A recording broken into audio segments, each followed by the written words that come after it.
Welcome to the Donna Seebo Show. Donna is an international mental practitioner, psychic, award-winning author, counselor, speaker, teacher, and radio television talk show personality.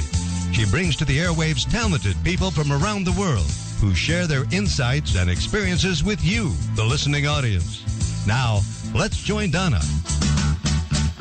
Hello, I'm so delighted, as I say to you every day when we begin the program, that you are joining me. And the reason I say it is because we have the opportunity with this program to bring to you individuals that have gone through various experiences.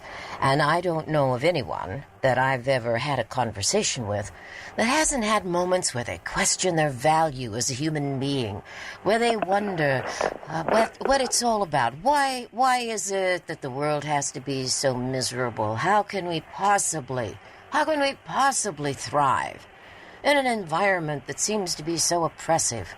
The drama can be quite intense sometimes.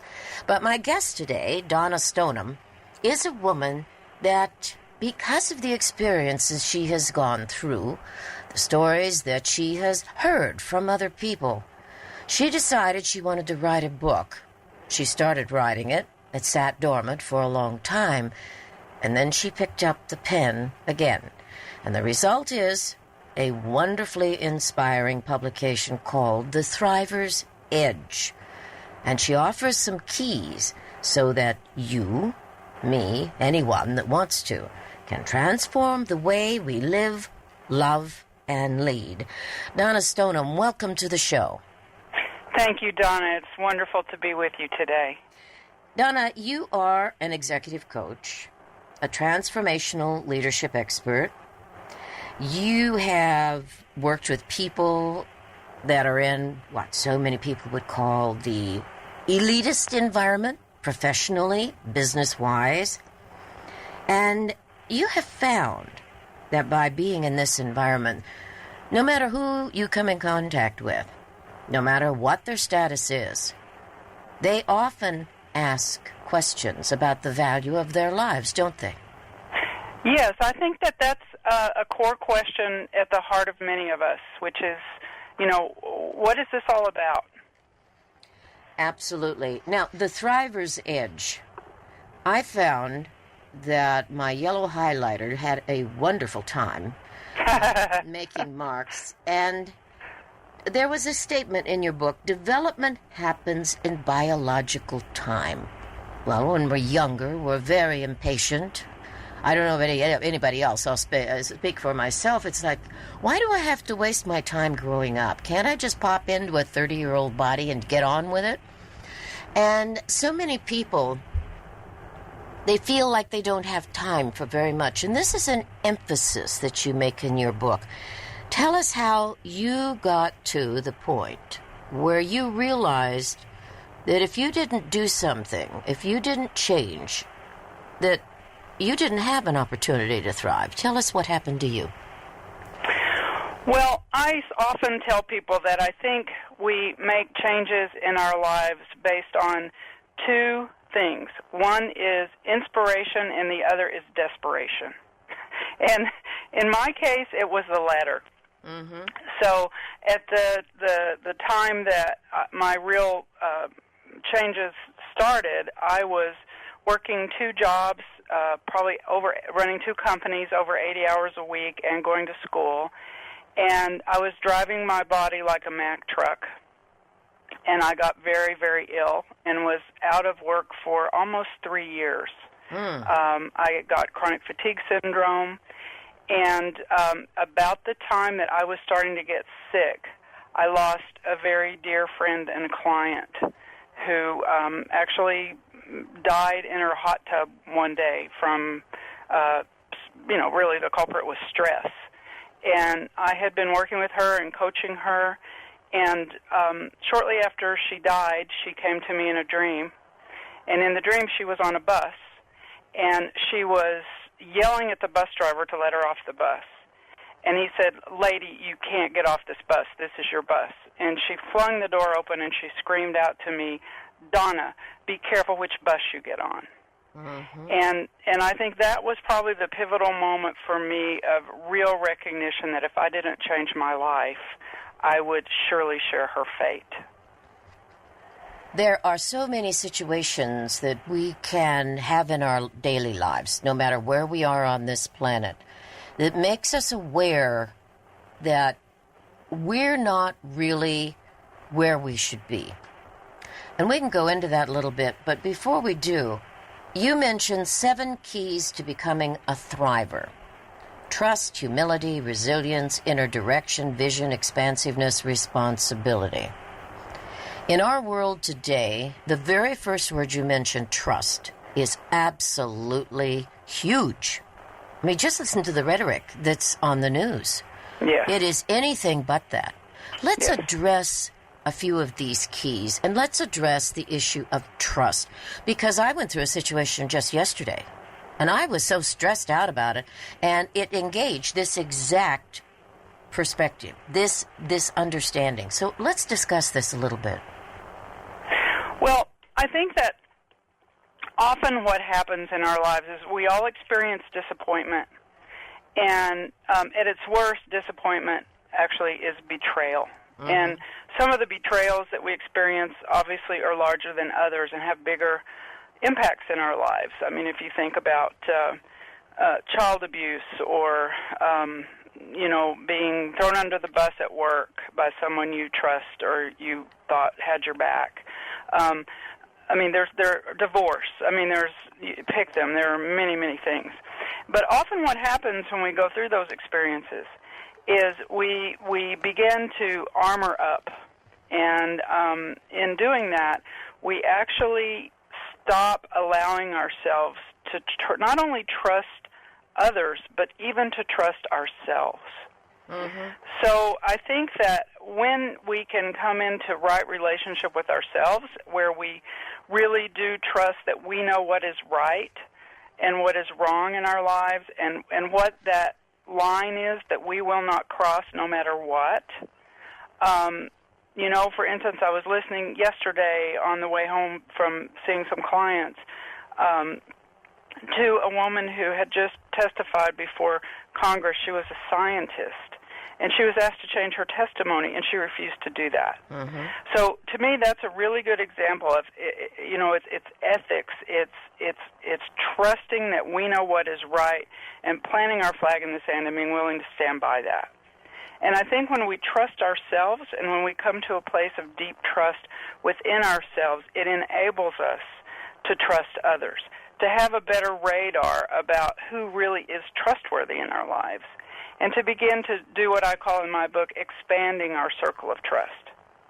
That is really, really huge. And I think at this time, we need to really understand, regardless of our cultural diversity or what our life has been, that without trust, we literally create more of a quagmire of muck, confusion, frustration, anger. We can't even think straight. It really is significant. And when we can trust ourselves and when we can recognize that we can, in many respects, trust life. Yes. That there is something bigger than us at work in life, and we trust. Absolutely. My goodness, it can make a huge difference. Now, you use the story of Jonah and the whale. And I chuckled when I was reading about that, because I thought, well, now this is a story that a lot of people know about. Good old Jonah being obstinate and stubborn. Does that sound like someone might know? Exactly. And all of a sudden getting stuck in the stomach of the whale. And eventually being able to realize that he had to wake up to his own reality and his own responsibilities and get on with doing what he was supposed to do. That is at the basis of your book. I delighted in that story of Jonah because it is through the story of fable that often we're touched and we're moved. And you have a lot of stories in here. And one of the comments that you put in quotes is by Rosa Parks. And it was that she said, "I've learned over the years that when one's mind is made up, this diminishes fear. Knowing what must be done does away with fear. That is so true. Dear Yes. Rosa, she never imagined that she would have such an impact. This gracious black lady that sat at the front of the bus, and she just did that one little action. That her integrity, just what you were talking about. Just what you were talking about. And yes, we have to step in and find the courage to step in. And, I was talking to a coaching client yesterday, and we were talking about this very topic. We were talking about fear and the disabling impact of fear. And I asked her, and I would ask, all of us, I have to do this myself, is we have to look back at our lives and see the times that we actually had courage. What was the benefit of that, and what was gained when we did step in? And most of us, when we look back over those times in our lives, I would say over 90% of the time, we got a huge benefit out of that. that's Now, true. there's the occasional time when you make a mistake, or you make a bad business investment, or, to buy the wrong stock, or, those sorts of things happen. But we always learn and grow, and we always get to the next level if we allow ourselves to take the risk, to have the courage to step in. I found that to be very, very true. Your grandmother, Lenny Shannon, she had a huge impact on your life. Why? You mentioned her name, and tears well up. That's the depth of the connection that I had with her. And what my grandmother taught me more than anything else about this life is that life is really about how much we love and how much we allow ourselves to be loved. And she was the most compassionate, most present human being I ever met in my life. And I felt like if I could be half as compassionate and half as present to other people as she was to me, then I would die knowing that I had lived a valuable life. Well, your story about her is so meaningful in your book, The Thriver's Edge. I was very impressed with the fact that with this book, you had written out a whole bunch of it, and you had a colleague that asked you a whole bunch of questions. When are you going to be finished with your book? How do you know when you've written enough? How will you know when you're done? She came at you like a machine gun, and you weren't finished with your book. In fact, it was a period of time before The Thriver's Edge was finished, wasn't it? Yes, I had started. I was like, I'm going to write a book, and it was in many ways it was pretty ego driven, and the book was going to be something different. And then I kind of started down that path, and then one night I was sitting outside. It was raining, cats and dogs, as it often does in Northern California in the winter. And I was sitting outside the theater, and I had this song playing called Sirens by a bluegrass singer named Laurie Lewis. And I started weeping. And I got a very clear message that this was the book that I was to write. And but what I got was, you must first live this book before you can write it. So the next year, I was really devoted to practicing thriving, because I knew if I didn't really know it in the sinew of my being, I couldn't write about it. I had a lot of mental constructs about it, and I had glimpses of what it was like to do that. I had experiences of that periodically in my life, but this was like, no, you have to be able to sustain this. So the book changed, and what I was writing about changed. And what I realized at the core of what had been driving me and my life for so long was this message, and I talk about it in my book. It's like the inner critic's muzak in a doctor's office, which was, you're not enough. No matter what you do, it's not enough. And I was like, you know what? It is enough, and I'll know when enough is enough. And so it was a very instructive moment for me when I was having that conversation with my colleague. Yes, it was. Inner direction. Now, this is one of the 7 keys that you have People will call it intuition. They will use different terms. And there is a story about Dickie that you have. Yes. And I'd like for you to share that, because this is something that occurred to you when you were a teenager. And for you to bring this up in a book about thriving, it shows how much one person can affect us in a very powerful way. Yes. Well, I was a very depressed teenager. And during my teenage years, I wasn't sure I wanted to live. I did not fit in where I lived. I think I was, I minored in philosophy, so I majored in psychology and minored in philosophy. So I've always, since I was a little child, been incredibly interested in how things work and how people work and how they think. I've always been a very deeply spiritual person, not necessarily a religious person, but a very spiritual person. And so when I was a teenager, I really felt like I didn't fit, I didn't belong, I didn't see any way out. I grew up in a very small town in West Texas, and it just never felt like it was my place. And Dickie was my friend Shelley's mom, and we used to go hang out there because we could actually talk to her. We could have these great intellectual dialogues with her. And she shared this story one day with me about not trying to fit in. Like, if we have to be who we are, we have to be authentic and sort of let the chips fall where they may. And I think that's the first time an adult in my young life had given me permission, besides my grandmother, to simply be who I was. And it had a profound impact on me. What's the bright shadow? So the bright shadow, this was really interesting. I was thinking about how I was going to construct this book, and the book was actually magic. I mean, every time I needed something, it would appear. It was totally an experience of flow for me. And I was talking to a friend of mine about this experience that I had at the movie theater and about this book.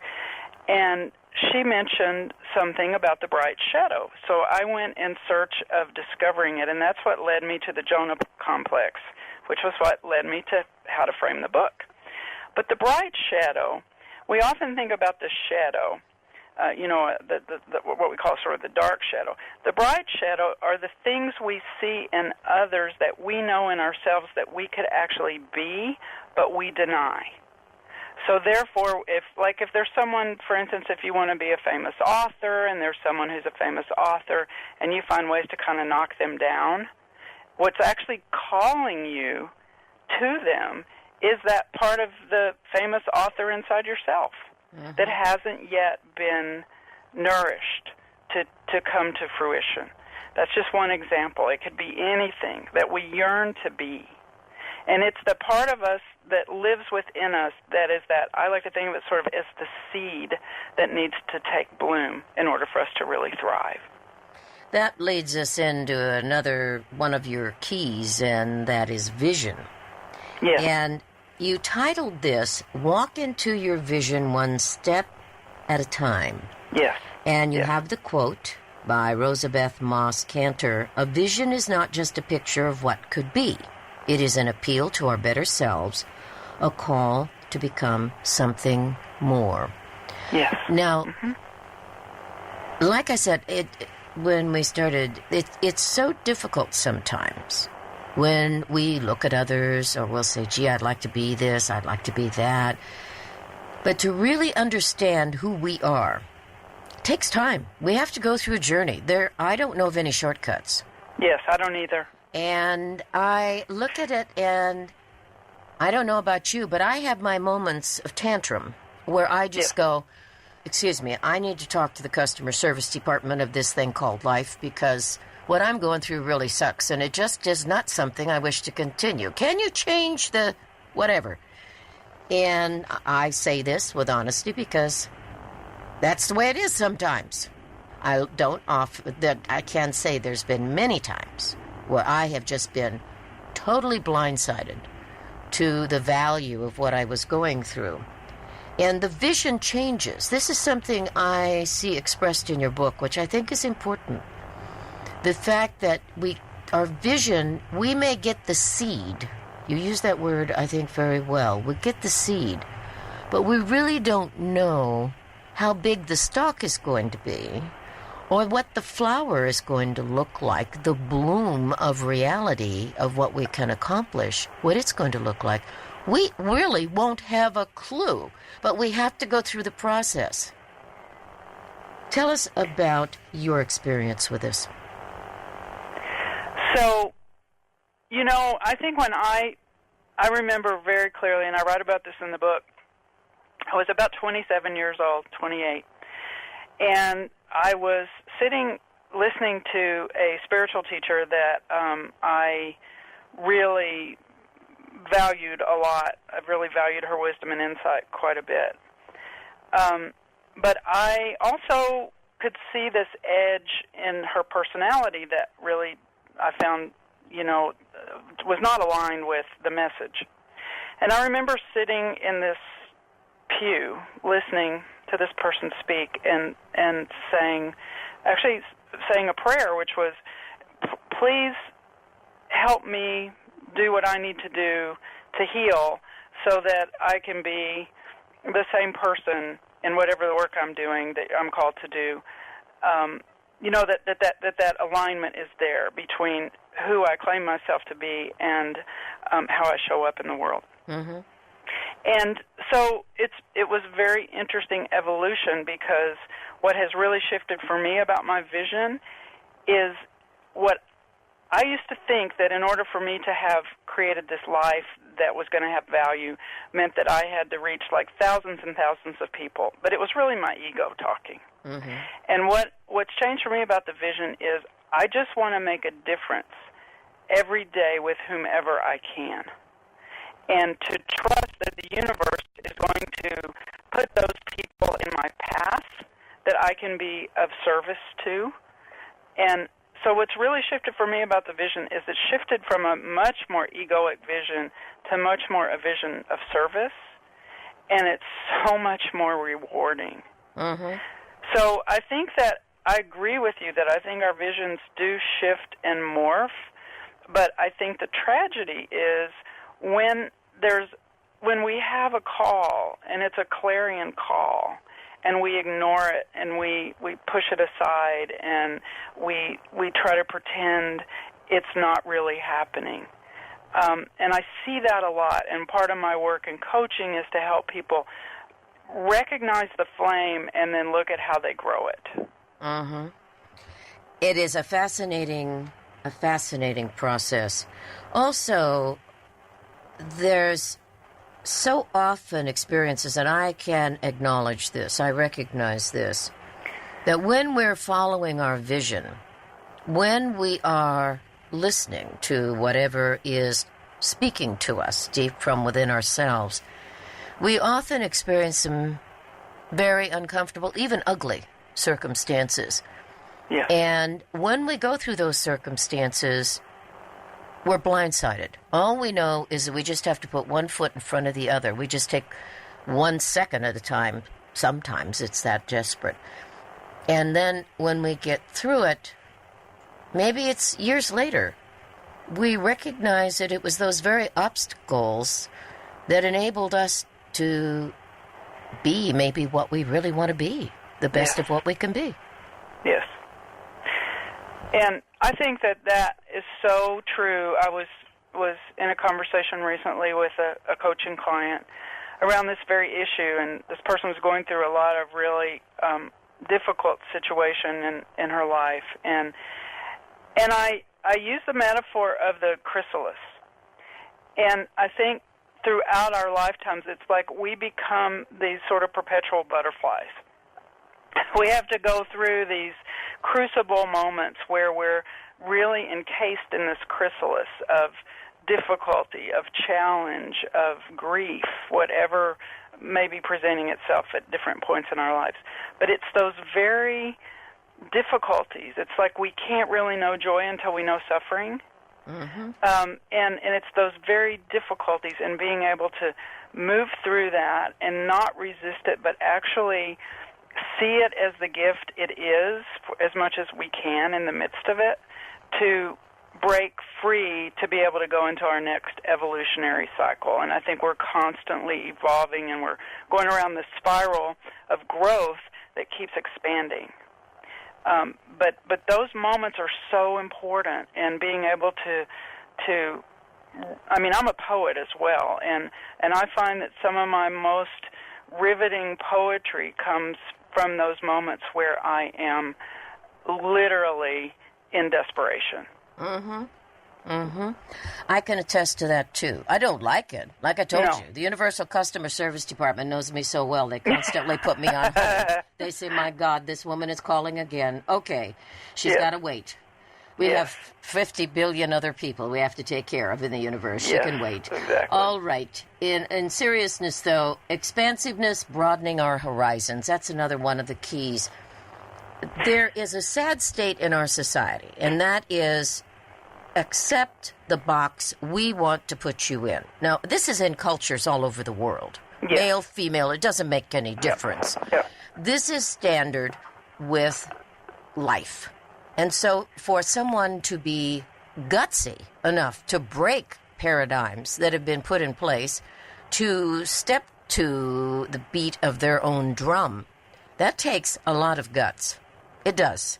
And I always acknowledge people that this is something you've dared to do something different, evaluate it based on what is of value to you, and then sculpt it. How are you going to leverage it? What are you going to do with it?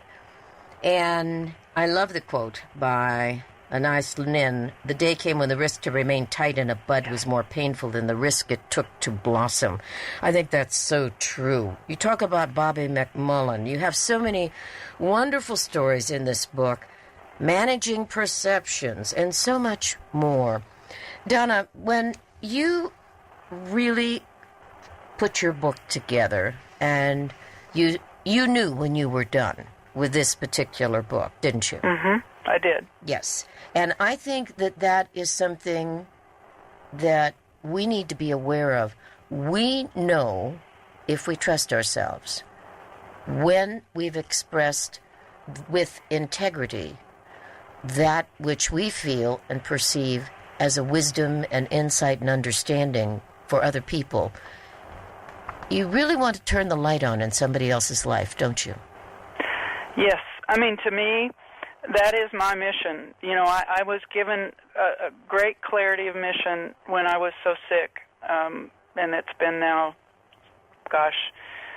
almost 20 years ago. And it was to be a bridge to heal the wounds that separate. Mm-hmm. And I think that watching the lights go off is the most profound joy in my life.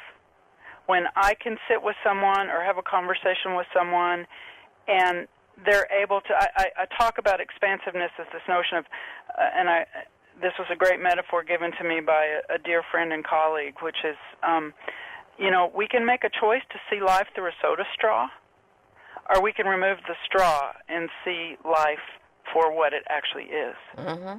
Oh, that's beautiful. I like that. And I think that, we don't realize how limited our vision really is because we get so conditioned into what I call the cultural trances that we live in. Mm-hmm. Very so true. It's breaking free of those trances, and that's my job. I'm a trance breaker. Donna Stoneham, it's been a delight having you as a guest. Your book, The Thriver's Edge, is, I think, so inspirational and can really enable someone to realize that the light that's inside of them, they can turn it up. First, they can turn it on, but they can turn it up and make it as bright as they want it to be. And I think that is very, very special. And you never get to the level of brightness that is your potential because you're always in a journey of moving forward. The Thriver's Edge, 7 Keys to Transform the Way You Live, Love, and Lead. You can go to Donna's website. It's Donna Stoneham, and that's STONEHAM.com, DonnaStoneham.com. Also, she has a tip to thrive that she offers up to people. You can sign up on her Facebook page, Donna Stoneham, PhD. Donna, it's been a delight having you as a guest. Thank you so much for being with me today. Oh, it's been a delight for me. Have a magnificent wonderful life. day. You too, and keep on doing your writing. You've got good stuff here. Donna Seebo here. Donna Stoneham has been my guest. I invite you to check out her website, DonnaStoneham.com, and find out more about the Thriver's Edge.